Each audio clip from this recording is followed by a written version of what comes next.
Welcome to Combative Wing Chun. I'm Sifu David. Today we're going to show you how to defend against a knife attack.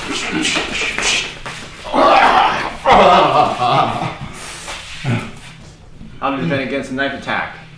I'll show you exactly what I did in just a second. Stay tuned.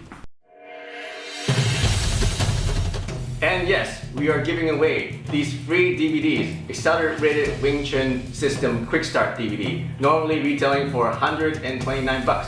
But enter the contest. All you need to do is to subscribe, click the notification bell, and like and comment on this video, and you'll enter automatically into the draw. Every week we're going to give away a free video. So good luck.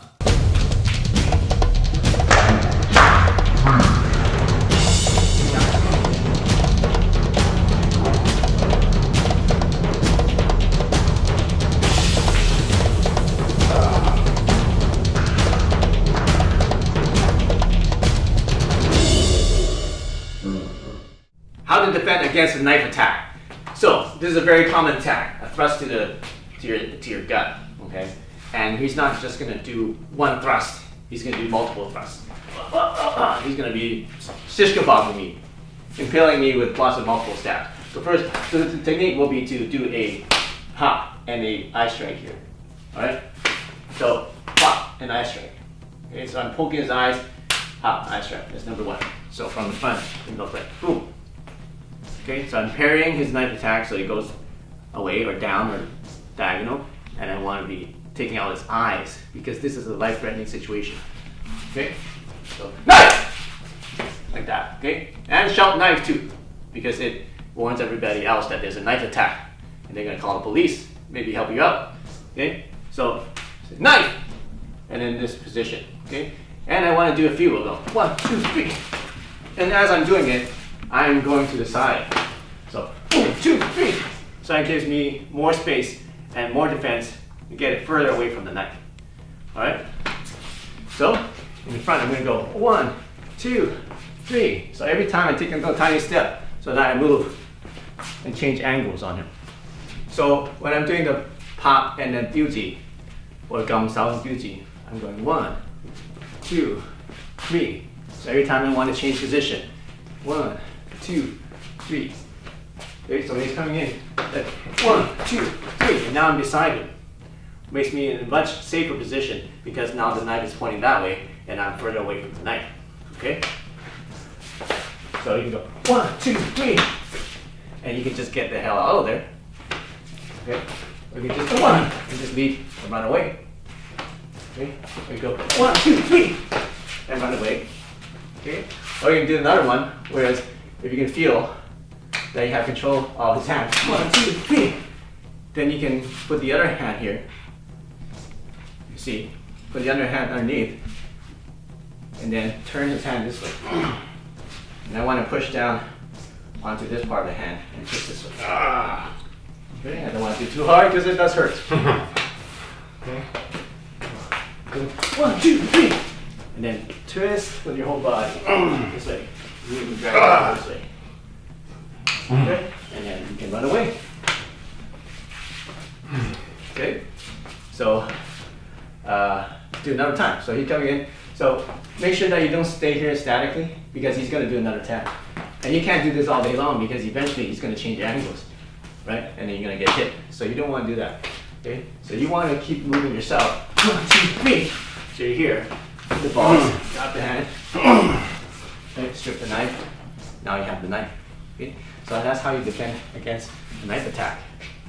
So here's some details on the wrist lock. So I'm here, 1, 2, 3. Okay? See how my hand is still here while I'm doing it. 2, 3. My hand is still here to feel what's happening here. Okay? If I let go, he might slice me. Right? So make sure that when you do your top, 3, 2, 3. Okay, your hand is still here. You can be a lan sao or a bong sao, like this, low bong sao, or it can be a jump sao. But as long as you have contact here, that's very important. Okay, so once you have him off balance, now you slide this down to his wrist. The other one joins under behind, and then you want to get underneath, do a pivot step, and then keep this in the middle of your body. Okay, so one thing that common mistake that people do is trying to keep it too far away from the body. And now you're just using your arm strength, right? Because he's very strong. He may be able to resist this. I'm using two hands, I can't turn. Ugh. See, that's why it's very important, first of all, don't do it. I mean, don't let me move it. It's distracting, then you do it. Okay, so I didn't hit his eyes, just hit his forehead. It's still distracting, right? Even the temple is still distracting. So, distraction, and then keep it tight to your body, keep your elbows together, and then turn with your whole body, and then locks it in with your core. So it's basically you're using your whole body weight against his wrist. Now I don't know how much, like, you can bench a lot, but how much can you curl with just the wrist? Right? So you're using your whole body, all this muscle, I'm 150 pounds, against his wrist, which is just big. Even though it's big, or much bigger than my wrist, I'm not using my wrist, I'm using my whole body, right? Okay, and turn, keep turning. Okay? Yeah. Don't slice it.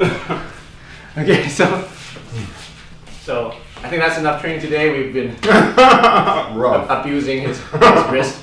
He's got skin coming up. Got an attack I just in the last lesson.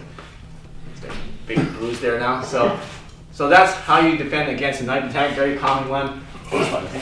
Okay, very common.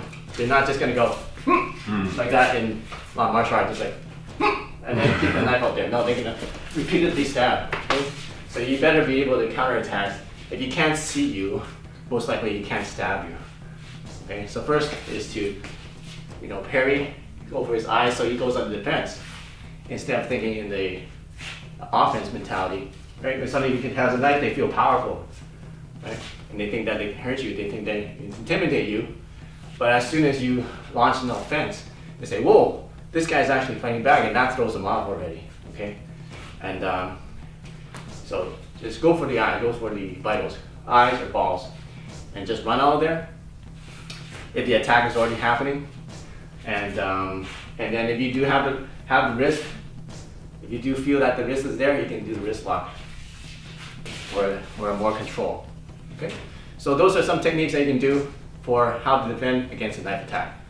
So that's how you defend against a knife attack. Now, if it's a hostage or a hold-up situation, then by all means, don't do any technique. Just give them your wallet, or just walk the other direction, or run away. Okay, if you see somebody with a knife coming. Okay, but this is a technique. If the guy is already attacking and you don't have time to talk, you can't talk him out of it. You can't give him a wallet. He just wants to attack you, or is just in the middle of attack. Then you have to defend. You have to block, and you have to attack and counter. So just be careful when training, and do it safe. Okay, so if you like this lesson, I want to hear what your comments are. What do you think about this? This is only one technique in knife defense, because the knife can come and attack in many different angles, and then there's different techniques and different strategies for each angle. This is one of the most common ones, but we're going to talk about some other more common ones. What else do you want to see in knife defense? All right, so if you like this video, make sure you like and subscribe and comment, and then click the bell notification, get all the latest lessons that come out on a daily basis. And oh, by the way, make sure that you join our DVD contest. We already announced the winner in the last video. Every week we're going to announce the winner for this Accelerated Wing Chun Quick Start DVD, $129 value. Anyone can enter. All you have to do is just do all that above, like, subscribe, and comment on this channel, and you'll get entered automatically for a chance to win this DVD shipped right to your door. Okay, so I'm Sifu David. Until next time, train hard, train safe.